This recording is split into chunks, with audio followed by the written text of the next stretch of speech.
Right, Mark here, cooking the books, bringing the information. So I've been doing a lot of research on the quantum mechanics, quantum physics, and quantum theory, and I've been studying a particular branch or a particular field or an aspect that's called the wave function, and I've been extremely enthralled, consumed, and just completely betwixt by the wave function because the wave function is just so much it's so much information in regards to the wave function, and it's so practical, right? It's very practical because the wave function is pretty much describing, and I spoke about it in the previous video, it's describing the probability of finding a particle in a specific time in a specific place. But the particle is what I want to focus on.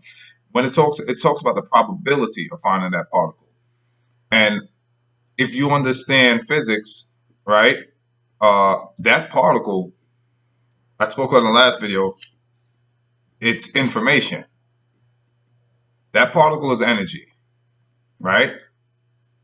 Particle is energy. And energy is information with the potential to be converted to mass, or to the potential to convert it to matter, excuse me. Because energy, now this video, I'm gonna take some time on this video, so y'all bear with me, and I'm gonna try to put things in a cohesive perspective. Energy is information, right? This is how the pyramids were built. This is how the ancestors knew how to build the pyramids. This is how they knew how to access certain information without Google. You know what I'm saying? Without the internet, right? Because the information was always and always will be present. Uh, and this is modern science. When I say modern, I mean in comparison to the ancients. Modern science has proven that the information is always available. It's called superposition, right? Or what Niels Bohr and Thomas Young and these guys, what they call the universe existing in a state of all probabilities, right? It's called a field of probability or a field of potentiality. So that means that that is evidence, scientific evidence that the information is always present, right? The ancients knew this, right? And they knew how to access it. Today I'm not gonna say we don't, but we're just not as powerful or as in tune. Better phrase. We're not as aligned with the field. We're not as in tune with our universal relationship. And I say universal relationship because, like, when you study physics, words take on whole different meanings. And I mentioned this before in previous videos. If you're studying physics, you have to kind of get rid of your preconceived notions.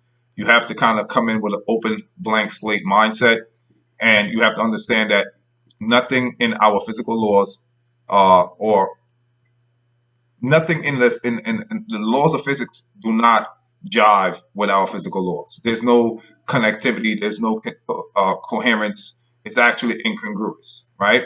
There's an inconsistency in terms of our physical laws or the laws as we know it when studying physics, laws of nature. Totally uh, don't jive. So the reason why I study this stuff is because I mentioned before, this is what governs us, right? Words have different meanings. For instance, if I ask you what's the definition of a system, you'd probably give me a Webster or a standard dictionary definition, right? A variety of parts that works together to bring about some conclusion, some whole, right? We live in a system of democracy, we system of capitalism. Your body, the heart, lungs, everything that's working together makes your system. So that's pretty much standard definition of a lay definition of system. But when you talk about system in terms of physics, it's interesting because physics tells you system is a portion, an aspect, a fraction, a piece of the universe that is up for consideration, study, and analysis. So that's a whole different definition, right? System. The definition of system from physics, in terms of physics, is a portion, aspect, or a fraction of the universe that is up for consideration, analysis, and study, right? So when it talks about when it says once you find the wave function, you learn everything there is to know about the physical system. You know mostly everything about the physical system. And again, the system is a piece of the universe. Now, you could take that and then you could peel that onion back a little bit more and say, well, what is a piece of the universe? You and I, You see how the stuff gets interesting. So when you study physics and you start to see what wave function is, and you understand that it's a wave function describes the relationship between input output of a physical system, right, and the location of a particle, right, within that system. And then you start understanding that a system is a portion of the universe, and then you start understanding that you and I are portions of the universe, because no information is not applicable in your life. Let's just say that no information that you study is not able to be put into practice in your life, right? If you're studying information, that information must be somehow useful in your practical life, or else then you're wasting time and it's pointless. So it when you understand like what when it talks about wave function collapse, right? You know the particle prior to finding its probability of its location, it exists in what's called a superposition, meaning all states, all possible states, which is called the what you're looking for. The particle exists in all probable states, which is probability distribution, meaning there's a list of outcomes, and the particle exists in all those states simultaneously until it's observed. And an observation, it doesn't just mean to look at, even though you will see the term look at, to observe, to look at. It means to interact, right? Observation means to interact. So the particle exists in all probable states until you interact with it. Interact means you influence it. Influence it means you have a conscious observation. There must be a conscious observation. Now, the argument is that consciousness, what is it? And it doesn't have to be a conscious observer, because you can have a camera, a man-made machine, to observe a particle, and it still behaves, shows, it still has the wave function collapse aspect to it. And that's not a human being. But that's a slick and clever way to try to trick nature, right? And I say trick because that's what you're doing, right? The reality is that camera is considered a conscious observer, even though it's inanimate, right? It's not animated, it's not life, it's not bionic, but it's still a conscious observer. Why? Because it was made by a man. See what I'm saying? That camera was that machine, that device, it was constructed by a human being. So it was constructed by consciousness. So hence it is therefore consciousness indirectly. It is an extension of consciousness, right? Because it is operating and functioning in your stead. So instead of you consciously observing, you created a camera to consciously observe, but the camera is a replica of your eye, because the camera still has the lens, right? Which your eyes have lens, right? It still has refraction, right? Which is bending of the lens, right? It still have the zoom, right? You can still zoom in, zoom out. Everything that your retina, you still have the cone, you still have the rods. All of these things are still within the camera. So the camera is only a replica, extension of the eye. So therefore, the camera, though not alive, is still considered a conscious observer, because it is put in place by a conscious observer. So this is why the conscious observer aspect is very true, and we are the conscious observers. And so when it talks about the wave function collapsing, and what that means is that all possible states reduces to a single state, right? And there's a probability of finding that single state. Again, it doesn't mean that you are going to find it. It just means the probability. Probability is a weighted average, right? So you take all the possible outcomes, you multiply, you calculate, and then the number that you calculate and get a absolute number. That absolute number needs to be squared. Once you square that number, whatever that number is, let's say the absolute number is 50, right? Half, right? 1/2. So if you get 50 and you square that, which is 25, that means 20. You have a 25% chance or likelihood of finding that particle. That particle is information, right? Why? The reason why that is so important is because the information is not like information you find reading in a book, right? It can be, but the information is from the other side. Because remember, a function is a mathematical expression that involves an input and an output.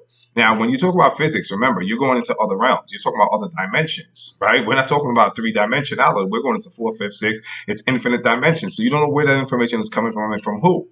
You see what I'm saying? So the information that you're garnering is the same. It's let's just put it like this. Again, I'm going to use this as an example. It's how our ancestors built pyramids. Till today, they still can't figure it out, right? How they were able to move such large objects without technology like we have today, right? There wasn't no caterpillar with bulldozers and forklifts and so on and so forth. So just the whole logistical operations, right, is information, right, in these stored in these particles. And I mentioned in the previous video, if you want to understand, if you want to see a physical a pictorial expression of what these particles are, look at bits, computer bits, and look at pixels for your television, right? Both bits and pixels are nothing but digital information.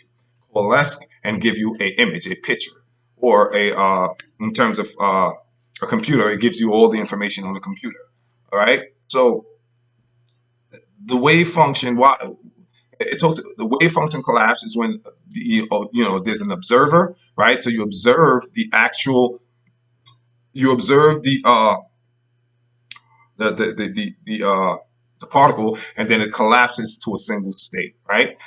Single state just mean the condition or mode that it is in, right? The way of being, right? So well, what the question is this: what collapse, right? Because this is all theoretical and it's impractical, right? It's immaterial, excuse me, not impractical, but immaterial, right? So it's theoretical, immaterial. So what collapses? Is there an actual collapse going on somewhere? No. What collapses is this. Collapse simply means, again, it reduces from all probabilities or all possible states to a single state, right? So that's a collapse. Instead of existing in a superposition, it now consolidates and condenses into one state. And what actually is that collapse, though? That is what fascinated me. And I was up 2, 3 in the morning just studying this stuff, trying to figure out what does it mean when it says it collapsed. What is this collapse? And I come to understand that what collapses is it's your mind. It's knowledge. What's happening is the wave function, right? Is it's transporting, it's encoding messages, information, encrypted messages into your mind. Or rather, let me put it like this: it's deciphering and it's deciphering the information or the knowledge that's already in your mind. The collapse is the eureka moment. The collapse is when you finally crack that code, so to speak, and the universe reveals to you what you're supposed to do. And that's when the wave function now collapse.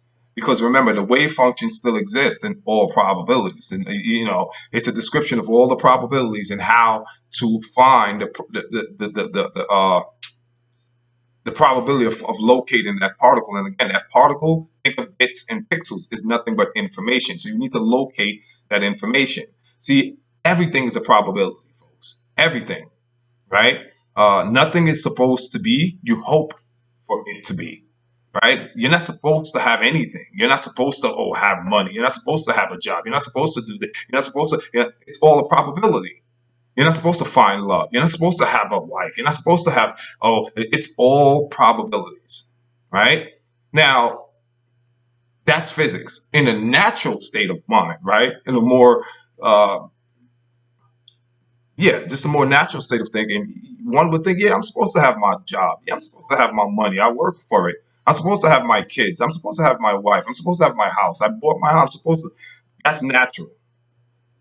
But when you understand how quantum mechanics and quantum states work and how they operate on us and how we are these things. Because here's when you understand this, you realize that you're not supposed to have anything. You hope that you have it. You hope that you can find it, right? Because there's something called I think it's the Heisenberg. I forgot the guy's name, but it means it's the uncertainty principle. And the uncertainty principle, in lay terms, just lets you know that th- there's no certainty of you finding the particle. And again, I want to be able to convey that we need to know how to take information, convert and translate that information, or transmute, better word, transmute that information into everyday current affairs and life, practical day-to-day affairs. How does that information show up in my life? How can I make that information useful? Uh, think on the question that's put forth. A wave function describes the probability, which means the likelihood. What is the likelihood of you finding an electron or a proton or whatever the particle is uh, that is actually in space and time, angular momentum, finding its spin, so on and so forth. How is that information like? How is that practical, right? Okay, let me think. A wave function is pretty much what's the probability, the likelihood of you finding your purpose in life. You see what I'm saying? Then you use the function, right? And the function is now you're comparing the variables, right? The variables are the input, which is the domain, and the output, which is the range, right? So now you're comparing, you're doing, you're having what's called a operator. An operator would be anything that operates on these variables. So you would have an operator now, which is could be a add, a subtraction, a multiplication, a division, any kind of mathematical calculation that's working on the variables to give you your equation. And your equation is ultimately going to be the probability, which is the mean, the average or the weighted average, right? Which is a calculation of all numbers, which are all the possibilities, all the probabilities, all the likelihoods. And you average that and you come up with a percentage that tells you this is your percentage. This is your average mean, your statistical, it's called an expectation value, which means a statistical mean value, right? Statistical average value of you finding your purpose, of you finding a career, of you finding a family, of you finding love, right? There's an actual statistical mean that gives you, again, the average, the weighted average of you finding these things. So that's when as I study, finding the particle, it, that particle is, it could, if you're scientific and you have the scientific mind and the scientific lens and you're in the scientific prism, then you're going to take it, you're going to look at it as literal, right?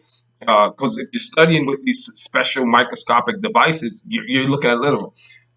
But if you're studying it metaphorically, like I am, I study a lot of stuff metaphorically, allegorically, it's parables, paragorically,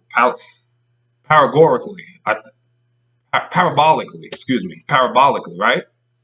So if I'm studying a lot of stuff like that, because to me it makes more sense, right? A lot of this stuff is philosophical, but for me I find more solace, comfort, psychologically, intellectually, mentally, spiritually. I find more solace in studying it from a metaphorical standpoint, because this way I can make it practical, apply it to my life. If I don't study it metaphorically, then I don't see. I'm not an MIT engineer. I'm not. I mean, some of it I could use in my business because I read charts and trades and so on and so forth. And the stock market is all probabilities anyway, right? So I can use some of it there, but metaphorically, I could say, okay, there's a statistical probability of you not. So this is why I said you're not supposed to have anything, because the whole universe is about probabilities, likelihood.